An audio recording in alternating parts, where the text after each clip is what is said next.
Hello everyone, welcome to back my channel. I hope everyone is having a wonderful day. Before starting the video, please go ahead and hit the subscribe button and give this video a thumbs up. Tammy Slaton has broken the silence as her body rejected her new teeth. She has wanted to fix her smile for a while. However, it was never in the cards when she wanted to do it. Now, she did get new teeth, but her body rejected them. However, fans are still proud of all the progress she has made. There is a lot to unfold and uncover when it comes to this. Keep reading to find out more about this situation. Tammy Slaton starts to look her best after years. Tammy Slaton is known for her time on 1,000-Pound Sisters. However, she has made a ton of improvements since the show first started. She lost a bunch of weight, which led to her being able to get weight loss surgery. This helped her tremendously. However, after that, Tammy still had a goal to lose more weight so she could get skin removal surgery. She met this goal and was allowed to get the surgery. Tammy is looking better than she ever has, and fans are proud of all the progress she has made over the years.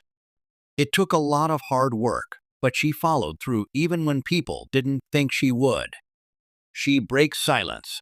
Body rejected new teeth. Tammy Slaton got new teeth. However, her body rejected them. She currently has temporary teeth due to this issue. Well, they're temporary still. But there they had the cement on them because the glue wasn't holding. My body was rejecting it.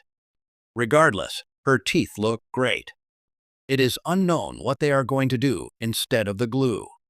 Tammy seems to be much happier in her skin now that she has done things to improve her appearance. Fans were giving her all the support in the comment section and loved how happy she was. Tammy has done a lot for herself, and fans cannot wait to see what else she has in store. It seems as though Tammy had to get the temporary teeth cemented in. This was because her body rejected the permanent teeth with the glue. So, it seems like they are having to figure out another option to get teeth to be permanent. Regardless, her new smile looks amazing, and Tammy seems to be a lot more confident than she was before. What do you think about this? Are you shocked that her body rejected the new teeth? Sound off in the comments below. We would love to hear your thoughts on this situation. The sound of saying nothing. For weeks, the quiet felt louder than any clip, meme, or confessional soundbite ever could. Tammy Slaton, whose life has been measured in episodes, updates, and the steady click of followers refreshing for news, simply stopped talking. No grinning selfies. No chirpy, hey y'all intros on TikTok. No hand-on-hip rebuttals to strangers who thought they knew what her body could or couldn't do. Silence stretched like a hallway with every light turned off, and the fandom did what fandoms do. It filled the dark with questions. Then, one humid afternoon, Tammy reappeared on camera. The frame was familiar, ring light glow, a cozy chair, a faint clink somewhere off-screen, but her face carried new edges. Tired, yes. Soft and stubborn, also yes. And most of all, unguarded. She took a breath that seemed to travel from some far place and find its way, finally, to the surface. My body rejected the new teeth, she said, voice a little hoarse, like it had been stored in a jar somewhere and had to remember how to be used. The words hit like a falling shelf, ordinary until you feel the weight. The calm way she said them made the sentence more brutal. It wasn't a catastrophe shaped like TV drama. It was just biology making an inconvenient decision without consulting the human who has to live with it. The promise of a smile. There are two kinds of before and after pictures, the ones that belong to us and the ones that don't. When Tammy first showed off her new smile months earlier, the internet tried to adopt it. A new set of teeth had made her grin look brighter, more linear, like someone had pressed straighten horizon on her face. The comments swelled. Pride, skepticism, admiration, hostility, a buzzing tangle of emotions no orthodontist could align. What most people didn't see was the quiet arithmetic required to get there. Surgeries timed like train schedules. Protein shakes lined up like soldiers. Paperwork, insurance calls, blood work, sleep. The rituals of healing never make good television. They don't have plot. But they have a pulse, and Tammy had been learning to keep pace with it. Step, breathe, check in, rest. She had imagined everything the smile might fix. Not just chewing or speaking, or the way a camera loves a clean dental arc, but the soft social mechanics of daily life. The casual hello at a checkout counter. The joke you tell a nurse to make a needle feel less important. The way a server leans in an extra inch when they can read your mouth while you talk.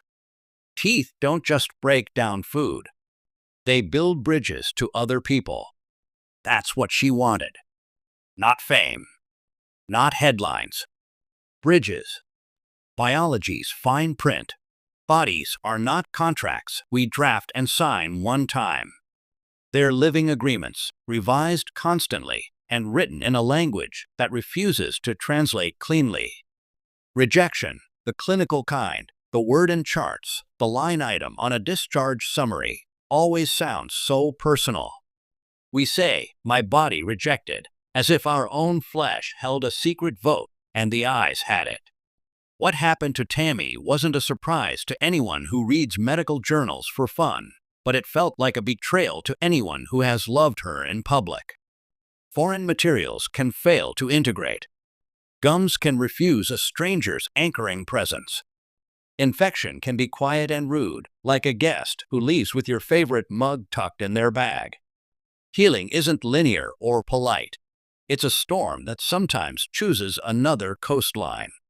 When her mouth started to ache in ways that adjective couldn't reach, deep ache, bone ache, the kind that ruins sleep, she did the responsible thing. She told her team. She listened. She tried the rinse. She tried the antibiotics. She tried to convince her mind not to catastrophize. For a while, she believed it was a bump in a road already paved. Then the bump became a hill. Then the hill became a mountain with its own weather. The decision arrived in the kind of fluorescent room where decisions like this always arrive. A specialist drew a neat diagram. Another explained risks. Someone else murmured about timelines. The plan for removal wasn't a failure, they told her. It was a pivot. She nodded, the way you nod when you're a grown-up who knows grown-up choices often come with no good boxes to tick, only better than worse. The smile paused. Surgery days make time feel like taffy. Tammy left the facility soft with sedation and harder with reality. The fill-in solutions, temporary dental devices with names that sound like off-brand superhero teams, did their best, but loss has geometry. You feel it in the way air moves behind your lips, in the way vowels escape. She tried not to talk much. She tried not to look at herself in the phone camera when the lighting was cruel. It's a particular grief, this kind, not loud enough to command casseroles, not cinematic enough to evolve into legend. Small griefs can be the heaviest because you're expected to carry them without a parade. When she hit post on her first return video and told the truth, my body rejected the new teeth, she wasn't asking for pity. She was filing a memo to the world, narrative revised. The comments section did what the comments section does. It bloomed like algae, some of it nourishing, most of it not. People mispronounced medical terms with confidence. Others spun shame into a thread and embroidered her name on it. But something else happened, too. A chorus formed, quiet people, mostly the ones who show up after the last snark has been posted and the dust has settled. They wrote with empathy. They shared their own rejection stories, hips that refused implants, eyes that argued with lens, bodies that sent returns to sender like a postal worker with a grudge. Those comments didn't trend. They stayed where they always stay, in the slow lane, carrying something heavy and important. How do you eat hope? In the weeks that followed, Tammy learned the small logistics of a mouth in flux. Smoothies have their own physics. She became a specialist. She figured out which soups feel like kindness and which feel like punishment. She discovered the exact microwave setting that turns oatmeal from mush into comfort. When she laughed too hard, she winced. When she wanted to rage, she kept her jaw still. Healing is 1,000 choices between clenching and letting go. She also learned the etiquette of disappearing. The internet doesn't like blanks. It treats silence like a dare. But she gave herself permission to be boring, to be off, to be a woman in a house, doing unremarkable chores, watching old movies with the sound turned low, answering texts with 2 words and a heart. She let her body set the conversation's pace, and for the first time in a long time, she listened. A friend dropped off a floral mug with a chipped handle. "It's imperfect," the friend said, "but it's been through a lot, and it still holds coffee." Tammy laughed in that careful way and set the mug beside the sink, then reached for it again, because metaphors taste better when they're useful. Family, friction, and the human camera. Reality television edits love a good family debate, and the Slaton clan has always provided. But away from boom mics and confessionals, the dialogues shrink to something truer. Amy texted too many times. A cousin sent prayer hands and a weepy emoji, then apologized for sending the weepy emoji. An aunt mailed a handwritten recipe for thick milkshakes like your granddaddy liked. The gesture traveled better than the milk would have.